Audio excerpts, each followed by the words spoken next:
Kwanza tuchukue nafasi hii kuishukuru sana Wizara ya Tawala za Mikoa, serikali za mitaa na idara maalum kwa kazi kubwa sana inaendelea kufanya katika kurekebisha vikosi vyetu vyote vya ulinzi na usalama katika maeneo muhimu sana. Tunaelewa kwamba maisha haya yanaendelea kubadilika, nchi inaendelea kubadilika na wananchi wanaendelea kubadilika. Lakini kwa kutumia falsafa hii sasa, kuwafanya wananchi hawa na viongozi wetu hawa na askari wetu hawa kupata makazi mazuri yanayokwenda na heshima ya leo kama alivyoelekeza mwenyewe rais wetu wa Zanzibar na mwenyekiti wa Baraza la Mapinduzi. Na tumshukuru rais kwa kuipa wizara hii fedha za kutosha kwa kujenga jengo hili lenye heshima na nidhamu kubwa, lakini kujenga historia sana. Sisi Wanabumbwini tunaifahamu sana kambi hii vizuri sana. Ilivyo kambi hii miaka 20 iliyopita na sasa kuna mabadiliko makubwa.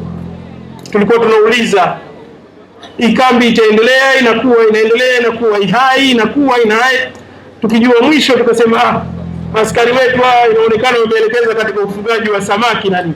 Lakini kwa leo tulivyoingia, tukushukuru sana afande kamishna, na mpigieni makofi kabisa kwa kutuheshimisha sana na kusema kwamba kambi hii inaendelea sasa kufuatana na kasi ya Serikali ya Mapinduzi ya Zanzibar na kutekeleza vizuri ilani ya chama chetu cha Mapinduzi na kuhakikisha kwamba ile maono na mwelekeo na dhamira na dira ya rais wa Zanzibar na mwenyekiti wa Baraza la Mapinduzi inatimia, kwamba nchi hii kila mmoja atumie matunda mazuri sana. Lakini tunaadhimisha mapinduzi ya miaka 62, kuna mafanikio makubwa ya nchi yetu imepiga, na hilo lazima tuseme. Viongozi wetu mnafanya kazi vizuri sana na mnamsaidia sana Mheshimiwa Rais wa Zanzibar na mwenyekiti wa Baraza la Mapinduzi.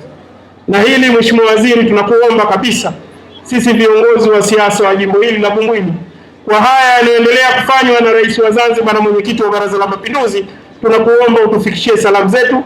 Tunaendelea kumuunga mkono na tunaendelea kumwombea dua ili aendelee kuchapa kazi, ahakikishe yale ambayo yamo ndani ya nafsi yake na yale ambayo chama chetu kilichopanga katika ilani yanatimia kwa kasi na kwa viwango vya juu.